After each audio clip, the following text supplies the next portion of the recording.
Hi, guys. He left. Probably because he knew I was going to say something. But, guys, Chase is back. Oh, he's back in the back. He did try to hide a little bit.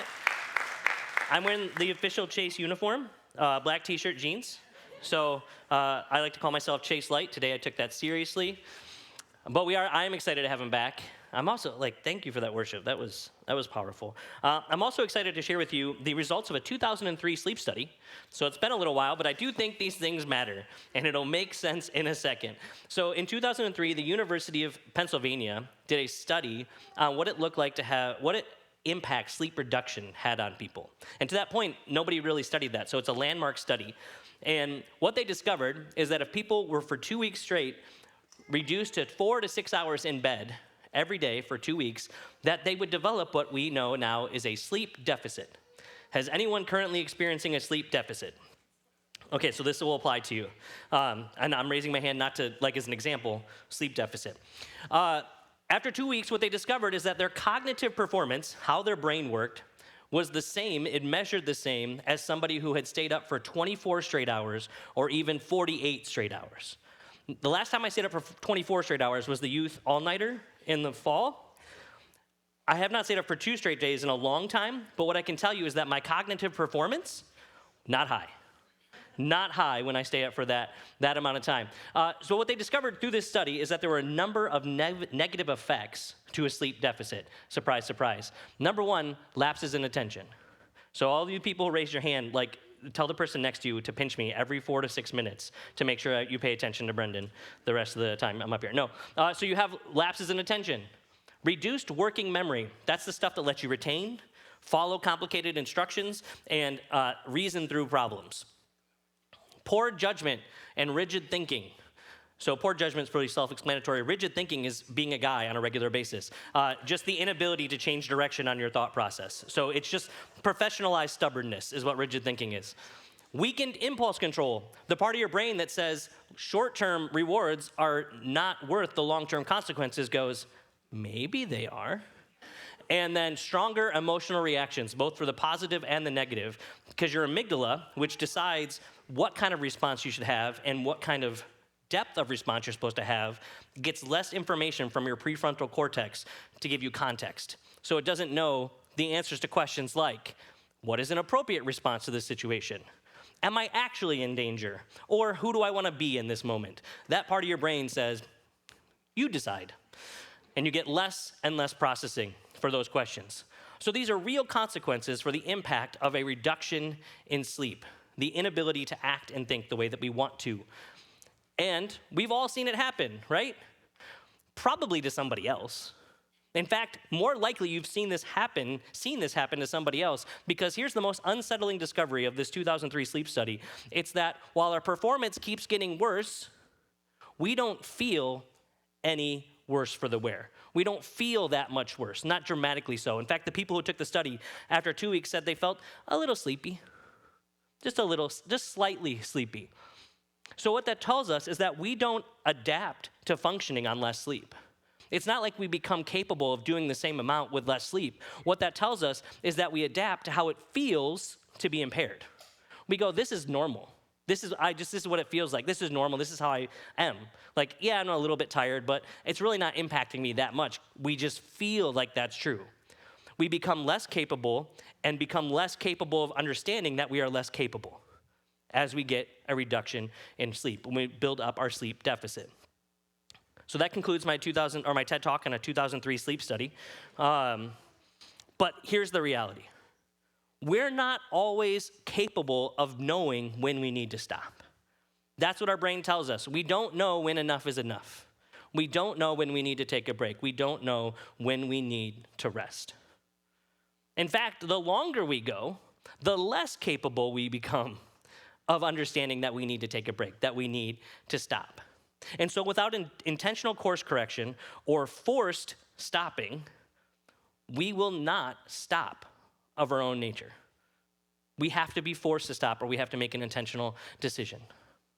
So we've been going through this series on the 10 Commandments, the Big 10 as we call them, and we get to this 4th commandment, and it kind of serves as a bridge because the first four are generally about how we engage with God, and then the next four are kind of how we engage with the world that is around us, right?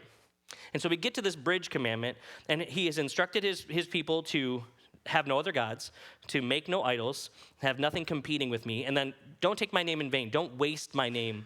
Don't use it poorly.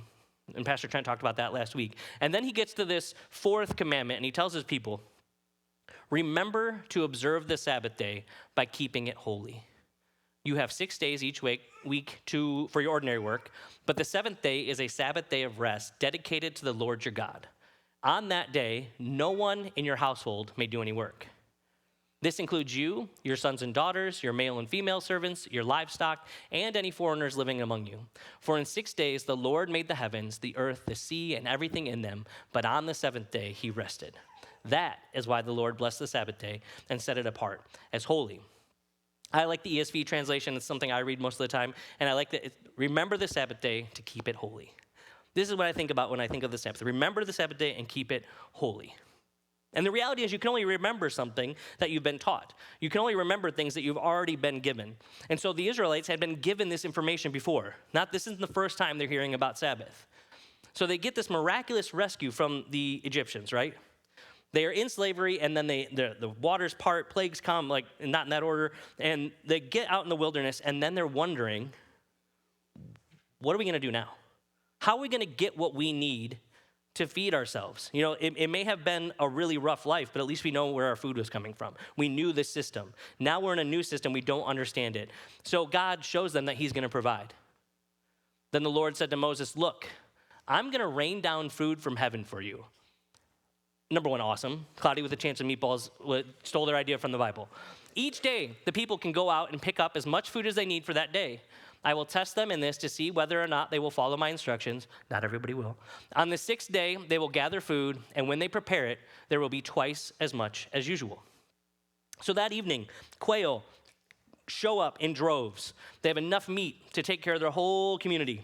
And the next morning, dew falls on the ground, and then when it evaporates, there's this flaky stuff that they can turn into bread. And they have more than enough for everybody. And that's what they do day after day after day. But on the sixth day, something happens a little bit different. On the sixth day, they gathered twice as much as usual, 4 quarts for each person instead of 2. Then all the leaders of the community came, and they asked Moses for an explanation. Why is this happening? He told them, this is what the Lord commanded. Tomorrow will be a day of complete rest, a holy Sabbath day set apart for the Lord. So bake or boil as much as you want today and set aside what is left for tomorrow. So even with this explicit command, right, he tells them, 6 days, do it. There's going to be enough. There's going to be double. What do you think they did on the seventh day, at least a group of people? They went out the next morning going, where is it? I know he said, but I need to make sure that I can get it. Because if I don't get it, then I won't have it. And even though they give them this explicit command, there's still people on the seventh day who go out and get it. Is it because they didn't hear the instructions? No, they knew they needed to stop. They knew when they needed to stop. They knew that they needed to go for 6 days and then stop and trust God with that seventh day from what they received. But they didn't trust God that it was safe to stop. They didn't trust God's promise that he was going to give them what they needed on the sixth day, and they didn't have to go collecting on the seventh. Because stopping requires trust. That's the main component of stopping. To stop our efforts and say, this is going to be enough. I can't prove it with my own hands, but this is going to be enough. And so they go out and they try to collect a little bit, and God gets a little frustrated that people aren't listening exactly to what he's telling them. So he gives them the why behind this 6-on, 1-off rhythm that he's creating. They must realize that the Sabbath is the Lord's gift to you. That is why he gives you a 2-day supply on the sixth day. So there will be enough for 2 days. On the Sabbath day, you must each stay in your place. Do not go out to pick up food on the seventh day. So the people did not gather any food on the seventh day. Once they get it, they don't go get food on that seventh day. And what we learn from this is that the Sabbath isn't just a command, but it's a gift. It's something that God is giving his people as a gift. This rhythm of 6-on, 1-off is actually a gift from God, not just an instruction. And he makes sure to provide what they need on the 6 days so that on the seventh day they actually can take that break. He gives them that provision. So he gives more than command. He does more than just give it to them, but he also creates the margin that they need in order to actually practice the Sabbath. By trusting in him the 6 days, they have what they need on day 7. So the command to stop comes with the provision to make it possible for the Israelites. That's what they're being told to remember. That is what the Sabbath gift is all about. Remember how God provides. Remember that he gives us what we need. The Hebrew word for Sabbath is Shabbat. The Google says that that's what that is in Hebrew. I don't know. To cease, to stop, to rest. That's what it means. For 6 days, you can labor. You can work. In fact, you should. Our youth pastor, Jackson, said this a couple weeks ago at youth group. Do the thing that you were appointed to do for 6 days. The things that you're appointed to do. Like, you all have jobs, responsibilities, whether you're 4-year-old or 400 years old. Like, you have jobs, responsibilities, things you need to get done. Do those things for 6 days. But on the 7th day, stop. Don't do those things. You keep that day holy. You keep that day set apart. You make it distinct. Make it something different than the rest of your week. That's what set apart means. It means it looks, it feels, and it is different than every other day. Don't do the same things that you do all the time. Because it's more than just a break, right? It's not a vacation day. It's not like we clock in Monday through Saturday and then we say Sunday, all right, here's my day off from all the things that I'm doing. That's not how it works. It's more than just a break from labor. It is a sacred day. It is a distinct day. It is a set apart time in our lives. And so we treat the Sabbath as sacred, as set apart, not just by understanding that it's different, not just by understanding that it's a special day, but by actually practicing a holy day, a holy time in our lives. Not only should you think that the Sabbath is different, but you should actually behave like the Sabbath is different. And I would say before this week, I didn't have a big enough view of the Sabbath. I didn't think big enough with the Sabbath. I grew up in a religious home. I wouldn't call it a Christian home, but a religious home at the time. And then we had Sunday practices, but they were distinct. We didn't do it every day, but they weren't, although I did go to Catholic school, so Sunday felt like the same thing, if I'm going to be honest. There was not a lot of distinction on that day. And it wasn't until a few years ago I actually began to understand even what it meant to Sabbath.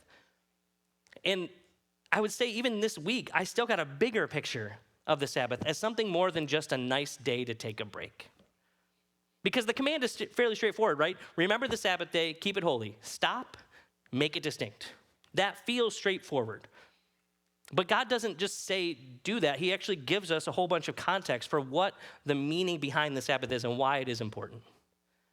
For in 6 days, the Lord made the heavens, the earth, the sea, and everything in them. But on the 7th day, he rested. That is why the Lord blessed the Sabbath day and set it apart as holy. So this is not God saying, back in my day, I worked on creating the universe for 6 days, and then I rested on the Sabbath. He's not uphill both ways in the snow, barefoot, kind of like comparing what he did to what people did. He's saying, in creation, I set up this rhythm. All the way back in the creation narrative, I showed what it was like to stop. I created for 6 days, and then I stopped. I created this rhythm in my practice, in my universe that I've created, and also in the rhythm of the people, the creation that I was putting out there. We go back to it. On the first day, let there be light, and there was light. Separated light from the darkness. And then evening passed, and morning came, marking the first day. And then there was the sky separated from each other, the waters separated from each other. It's a confusing thing, heavens and planets, creation narrative stuff. But the important part for today is, an evening passed and morning came, marking the second day. Then we get the water and the dry land, and we get some vegetation, and evening and the day, and morning came, third day. Fourth day, I'm trying to prove that I remember some of this stuff. Moon, stars, sun, and then birds and fishes, and then the last day, nope, don't skip ahead, Brendan. Last day, big day. Animals and the very goods, us. He creates the very goods. And he says, these are the people that are created in my image. They are very good. But then it still ends, and the evening passed and morning came, marking the 6th day. That was the day. But something distinct happens on the 7th day. So the creation of the heavens and the earth and everything in them was completed. On the seventh day, God had finished his work of creation, so he rested from all of his work.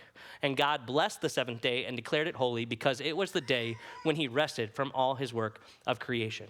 So God is telling them to remember this. This is the very beginning. Remember this rhythm.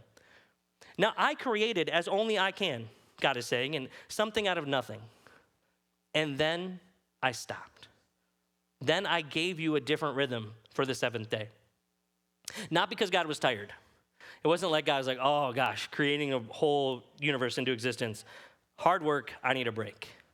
It's not like he ran out of resources. It's not like he was trying to do his front deck and then was like, oh, I don't know where the budget is for that. Or I don't know how to put up stairs. Or what kind of decking I want. Theoretically and very hypothetically. You ran out of money and you just took a break. It's like, I don't know what else I can do right now, so I'm going to take a break. That's not how God was behaving. For 6 days, creation moved forward with the same rhythm. And then evening passed and morning came, and that day happened. But then on the seventh day, the rhythm changes. He changes the rhythm for everything on the seventh day. God stops creating and he blesses it. He sets it apart. He makes it holy. He makes it distinct for them and for us. So rest then isn't merely something we do because we can't keep going anymore, right? Crashing out is what you do when you can't keep going anymore. Resting is something different. The Sabbath is saying, this week is complete. I've done everything that I can do this week, and that is enough. This is enough for this week. Now, that means you have to do this week, right? Like you can't be like, I want a Sabbath on Tuesdays, Thursdays, and Sundays. You don't get to choose more Sabbath just because you still have to, you labor for 6 days. You do the things you're appointed to for 6 days. But then you get to the point where you declare, this is enough. As God's image bearers, we show who he is. We reflect him in how we work, in that we work, in how we engage with the world. But we also reflect him in how we stop. He, the creator of the universe, deemed it worthwhile and valuable to stop. And he's given us that image as well. We have our ability to stop from him. And it's not that God stops being God when he's done creating. He doesn't stop being God. He's not less powerful. He's not less capable. He is still fully God. He's still God, but he is stopped. And the same is true in our lives. It's not that we are less capable or less valuable when we stop. And even more importantly, God is still God even when we stop. He's that same God that we were singing about, whether we're pursuing and producing or whether we are resting. That's who God is, because he's the God of all of those things. So practicing the Sabbath isn't just a break. It is aligning ourselves with the rhythm that God set up in creation. He set this up to work, and then have a day that is devoted and holy and set apart for rest. And it's really the culmination of the week, right? Everybody's working for the weekend, right? No, it's not. That's not what's happening. But it is the culmination that when you get to the end, you've done what you can, and then there is rest. And it's this picture of participating in the grand narrative that God has designed, that when you get to the end, it is rest. The promise of heaven is rest. Like we don't labor anymore. We don't have to work, the curse that comes with the fall. Like we don't have that anymore. Work and labor are benefits, but now, I'm getting off track. It's good. Heaven's good. Peace, contentment, all those things, right? There is rest in heaven. We get connected through the Sabbath, through this rhythm that he's created for us with all he has done, all he is doing, and all he will do. That's the connection that we have. We get connected to creation in its broadest terms when we practice this rhythm that he's given us. That's the big picture for the Sabbath. That's the why behind the Sabbath. I feel like the Bible makes a very good case that the Sabbath is a good thing, that this command from God is not just a rule that he makes, but is the rhythm that he has created us for. That is how we are designed to live. But how do we actually get there? How do we actually accept this invitation, this gift that we've been given to actually practice the Sabbath, actually have that become the rhythm of our own lives? How do we go from just understanding something and to make it the practice and the rhythm of how we are, that we now are in sync with God's rhythm? We're in sync with the way we were designed to be. This may surprise you, but if you have a few minutes, I have some ideas. You guys okay with that? All right, it's not lunchtime yet. I mean, it's kind of close. But I do have some ideas, but I want to make it very clear. These are not prescriptive. And when I say prescriptive, I mean these are not like a checklist that if you go do these things, your Sabbath is going to be great. Your doctor gives you prescriptions. He says, or she says, take these and you will have this output, this outcome. That's not what I'm doing. I am giving you a descriptive thing. It's ideas. Just throwing stuff. This is spaghetti against the wall kind of situation, right? We're just I'm giving you some ideas that I think can be helpful and hopefully are grounded in Scripture and will help you move forward into Sabbath. I have been practicing a version of this. So a lot of this comes from Practicing the Way by John Mark Comer. If you haven't read that yet, I very highly recommend it. It comes from other resources. If you don't like to read, you can audiobook it. If you don't like to audiobook, there's a website that breaks it down into videos. If you don't like videos, how are you reading the Bible? I'm trying to figure out now. But if you want to do it a certain way, it exists. So I would encourage you to go through that. But I also would say there are so many resources on the Sabbath. So whatever you use, that's great. A lot of this is me disseminating kind of big picture stuff that I've experienced and I've seen in Scripture and hopefully giving you some ideas on how to go through this. Because as much as I wish there was rules for these kind of things, there's not. And that makes it difficult. So I want you to think of this discussion as a canvas, something we're all painting together, not as a checklist. So the first step in practicing the Sabbath, making it part of your rhythm, getting on God's rhythm, is to stop. You gotta stop to start. Unlike other measurements in time, there is nothing in nature that says a week has passed. Nothing in nature will tell you that it has been 1 week. It'll tell you that a day has passed.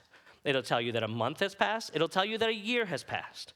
It will not tell you that a week has passed. We made that up, or God did. It's actually very interesting, completely off the topic, not on any of my notes, how many societies chose to do 7 days when that's the format that God laid out, even though that wasn't part of how they followed. But yet that rhythm was so ingrained in so many different societies that became how we did life. Just saying, food for thought. So there's nothing in nature that says work for 6, go for 7, and hey, Monday feels like a Monday, other than it feels like a Monday. So this rhythm, he tells them to remember it and practice it because it will not come naturally to them, and it will not come naturally to us to have a rhythm where we take time and stop. God told his people to stop, and he told them to choose to stop. We have to intentionally choose to stop. We have to stop the tasks. We have to stop the to-dos. We have to stop the chores. We have to stop. We have to say no to things, and we have to stop. We have to do it. The first practical step to stopping is to stop. Actually stop. To set aside time and protect that time and stop. Now, for me, that time is Friday evening to Saturday evening. This week, I was preparing a message. We also had a leadership team meeting. It was a very busy week, and I didn't know if I was going to get done in time. And on Thursday night, I remember going, I'll just work on Saturday morning if I have to. And it caught myself, and I said, no, I have to protect this time. Even if the people get a really bad message, they will have to deal with it because God told me to stop. And so I did. I hung out with my son and his friends and did our family thing, and then we did a family celebration yesterday. I just stopped. And amazingly enough, a message got done. I don't know how or why, because I don't feel like there was enough time on Friday, but it worked out. But I protected that time. I said, this time has to be protected. And you have to do the same thing. Because you're going to stop one way or another.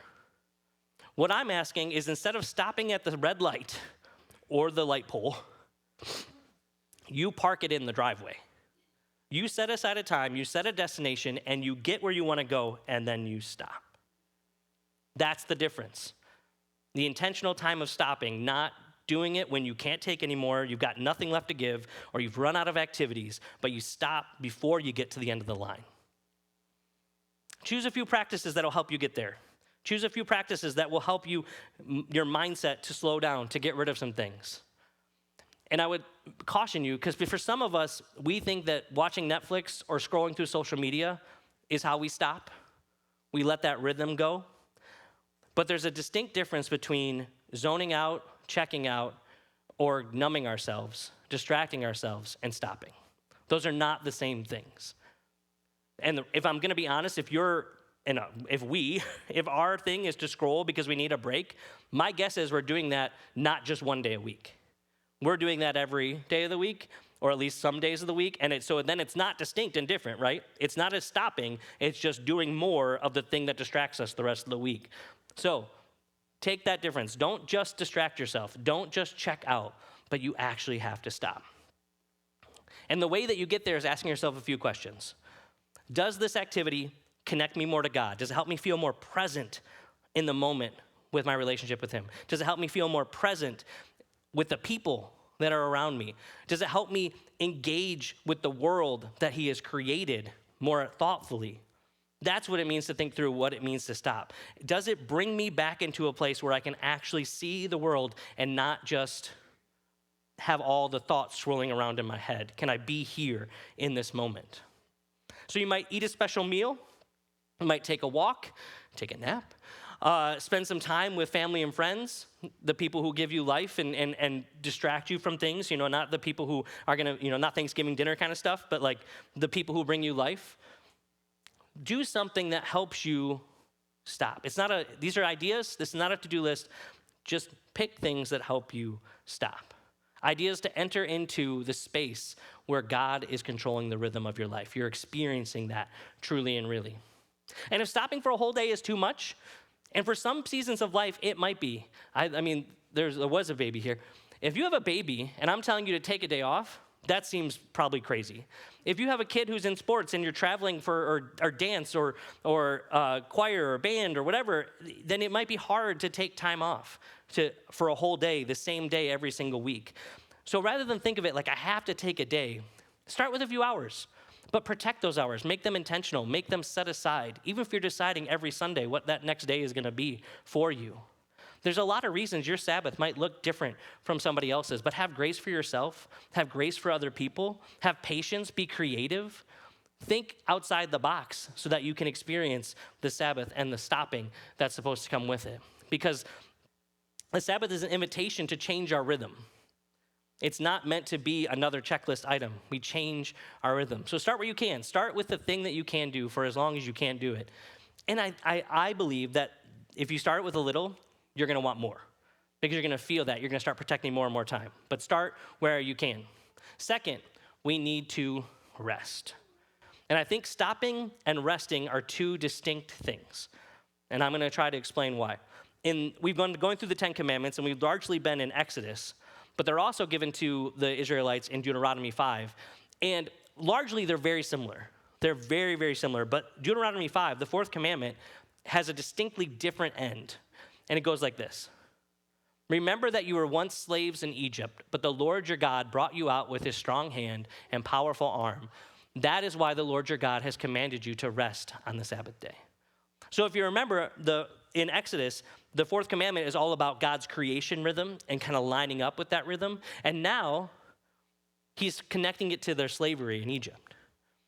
And that distinction is important because God is reminding them that they're no longer slaves. They no longer have to labor in vain for selfish ambition. That's what they were forced to do. There was no rest. It wasn't like Pharaoh was like, you guys have worked really hard for 6 days, take Sunday. No, Pharaoh was like, more bricks, less stuff. Go, go, go, go, go. But now they've been freed from that. God has released them from that captivity, that slavery. And we've been given the same freedom. The same freedom to stop, go, go, go, go, go. We have to accomplish this. We need to get where we need to go.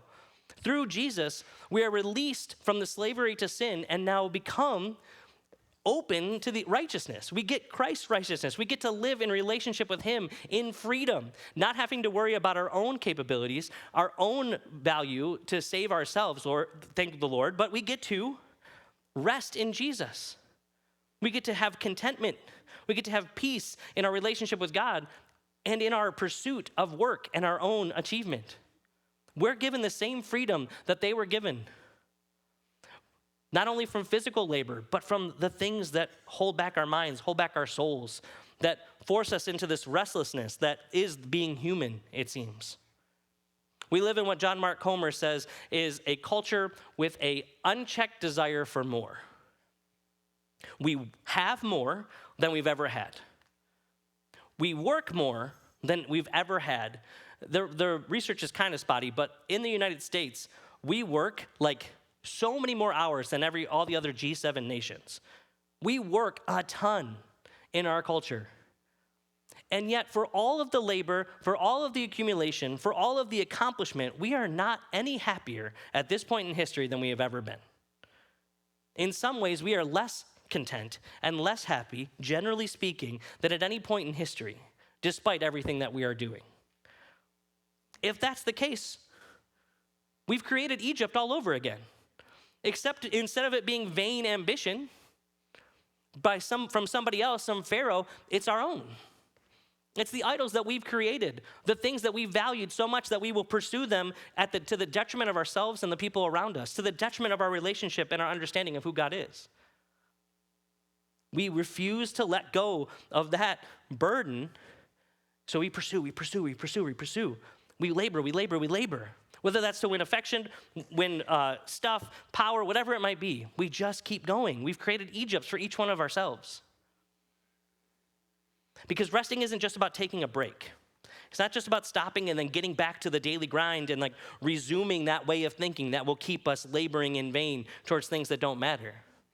It's finding a way to practice peace, to practice contentment, to actually live in that moment, that understanding, that truth that Christ is enough, that I need him, and that I need him to have died for me, but I can live in that truth.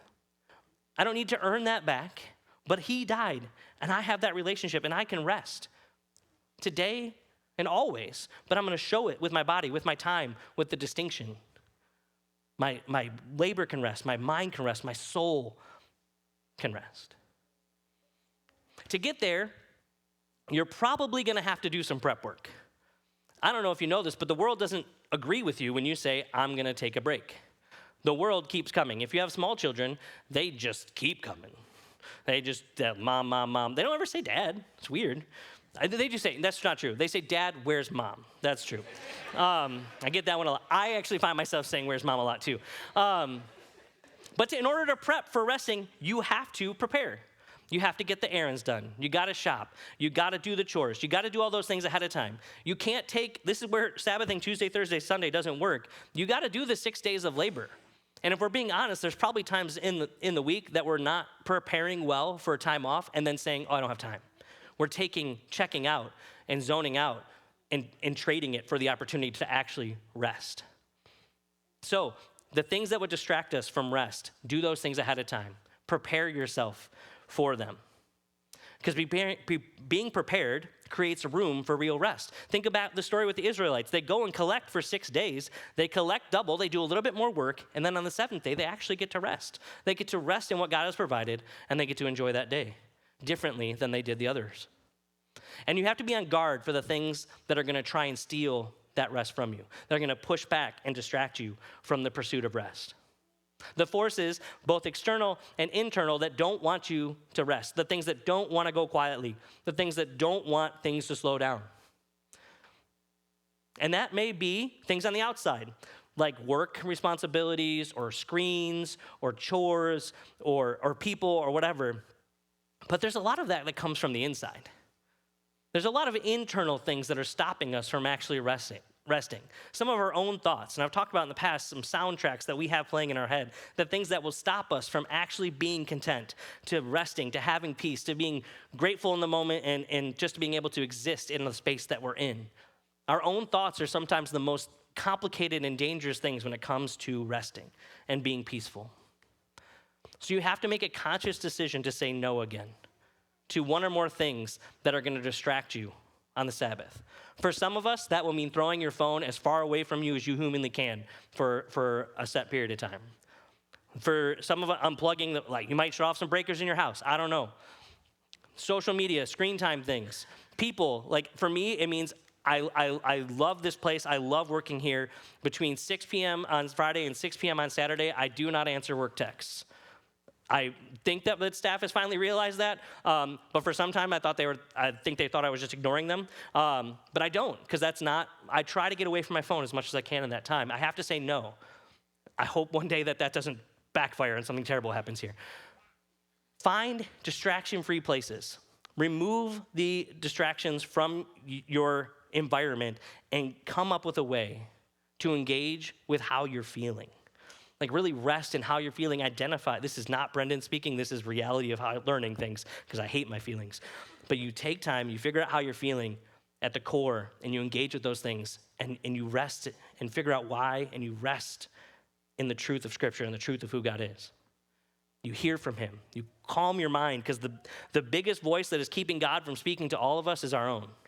We get in the way, we don't hear from him. So create space. It's going to take practice. This is not something that's going to come naturally. You have to practice this in order to get there. But if you do, it will open up new opportunities in your relationship with him. It will give you peace and contentment in ways that you haven't experienced. And I do think you're going to want more of it, and you're going to learn how to pursue that more and more.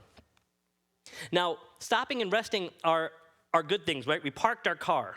And parking your car has value, right? It stops the engine. You turn it off, the engine stops overheating.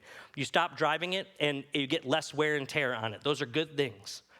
But if you want to drive it for longer, eventually you need to fuel the car. Stopping it is good, but eventually you need to fuel your car. So on the Sabbath, we need to delight. Because the fuel that we run on is joy. We need joy in our lives to do the next day, to do the next thing. And our Sabbath, God gives us this gift. That's one of the reasons he calls it a gift, is that it's meant to bring us joy. So my question for you is simple. What do you take delight in? Not just what are the things I think are fun, but what are the things that really fill up your soul? What are the things you truly delight in? It may be a special meal, and you may notice that when I talk about the Sabbath, food and the Sabbath go together. That's biblical, and it's also Brendandal. You may go out in nature rather than the indoors. No, you may go out in nature. You may see a sunset. You may take a walk. You may go to a museum or read a book or write and journal poetry. You might get coffee with a friend or play a game with your family or just take a nap because it feels good to like really unplug and you wake up and feel good. Get creative. You know what brings you joy. It may be food, it may be something else, but get creative. Find the things that bring you life, that fill you up. In our case, it is every homesteading possibility in the world, right? Chickens and bees now and maybe a goat one day. But just get creative. You know you. God has created this amazing world, this amazing place full of all kinds of stuff to do with amazing people who are going to bring life into our life. Enjoy it, experience it to the fullest, and let it be the thing that provides you the fuel to do the next day, the next hour. And I think that if you do that intentionally once a week, you're gonna wanna do that more. You're gonna wanna do that on a random Friday afternoon, or not Friday afternoon, that's exactly when I would do it. A random Tuesday afternoon, you're gonna wanna take a walk because it brought you joy. You're like, oh man, maybe on Wednesday we can get together with people because that really brought me some joy. I'm gonna read a little bit every day because that helps fill me up. I'm gonna watch a sunset on a Monday. Because it doesn't have to happen on a specific day of the week. We realize we can fuel up whenever we want to. Incorporate those things into our daily lives. And then lastly, and most importantly, the Sabbath has to include worship. And I don't necessarily mean corporate worship, although a lot of people do their Sabbath on Sunday because it does have a worship component to it. But that's what separates Sabbath from just a self-care day. Because psychology and everything would tell you that it is a good thing to stop. It is a good thing to find peace and contentment. It is a good thing to have things joyfully in your life, right? Worship puts us in a different category than just taking care of ourselves. It's an opportunity to orient ourselves around the source of all joy, all peace, all life, all rest. And that's orienting ourselves around God. If we worship through the Sabbath, we will orient ourselves around who he is and the rhythm that he has created us for. So read some scripture. Read through things that put your focus on his character, his promises. Sing worship songs that do the same thing. Don't pray for the things that you need that day, that time. Focus on who he is. Acknowledge our Father in heaven who gives us all that we need. And rest in that space and take joy and delight in it, but sit at his feet. Engage in that relationship. Do the things that you know help you build that relationship.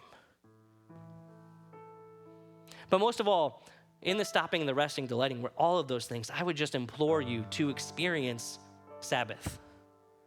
Experience the stopping, the resting, the delighting, the worshiping that comes with setting aside an intentional, set apart, distinct time in your life. Start with whatever time you can. It doesn't have to be 24 hours. That's not, I'm not giving you a checklist. I'm giving you ideas. Start with whatever time you can set aside to stop, rest, delight, and worship. Do everything I've suggested. Don't do anything I've suggested. Whatever works for you, just be intentional. Be creative. Engage with that. What matters this morning as we step out and we go through this process is that we recognize our need for the Sabbath. That this isn't just a good idea that applies to some people and that, those who need it will really benefit from it like it's a mental health exercise. We don't follow the Sabbath because it's just a good idea. We follow it because that's how we were created. And if we don't follow it, what ends up happening is we build up a deficit. It's not a sleep deficit. It's not just a rest deficit. It's a Sabbath, a spiritual deficit. But just like a sleep deficit, what ends up happening is we become less and less aware that we're in that deficit the deeper it gets. Less and less aware that we are disconnected from God. And just like sleep, where we don't adjust and get better with a limited amount of sleep, just like that, when we become less engaged with God, when we Sabbath less and less, the deficit doesn't make us more capable with less. It just makes us more comfortable with being less. More comfortable with not having at our disposal everything that we're supposed to have at our disposal. But we are free. We are free indeed in Christ to be able to step into this practice and be filled week after week, to be on God's rhythm, to have joy fill our lives, contentment, peace, worship not just be a practice, but to be our lives. Free from the restlessness in this world that drives us to pursue, to produce. Free free to accept the gift of the Sabbath. Because it's offered to us, but we have to accept it. We have to let God control and direct the rhythm of our lives. Free to follow the fourth commandment that tells us that we need to stop. Free to lay down the yoke that we are trying to carry and take up the one that Jesus offers us. Come to me, all of you who are weary and carry heavy burdens, and I will give you rest. Take my yoke upon you. Let me teach you, because I am humble and gentle at heart, and you will find rest for your souls. For my yoke is easy to bear, and the burden I give you is light. We are not what we achieve. We are what we have received. We have received this gift of rest, and we practice it, and we make a day distinct or a time distinct as an acknowledgement of the difference that is in our life. So lay down the other yokes that you want to carry, the heavy burdens of producing or gathering or accumulating or whatever it is that's holding you back, the things you feel like you have to do so that you can't take a break. And take up the yoke of Jesus.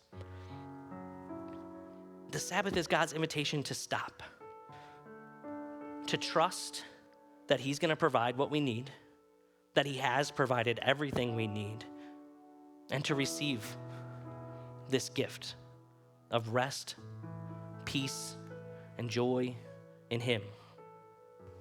And thankfully, that gift that he gave to the Israelites is the same gift that he gives to us today, because he is the same God today that he was then. Let's pray. Lord, thank you for the Sabbath. Thank you for the gift of rest. Lord, not just in a practice of our spiritual discipline, Lord, but in our souls as we trust and we follow Jesus. Lord, I pray that that would be something that we show in our lives, but something we experience in our hearts. That our practice would be a reflection of the reality. Lord, I pray that you would help us trust you and your provision. with everything in our lives so that we can rest in who you are and practice the things that you've called us to do, Lord. We thank you. We praise you. In Jesus' name, amen.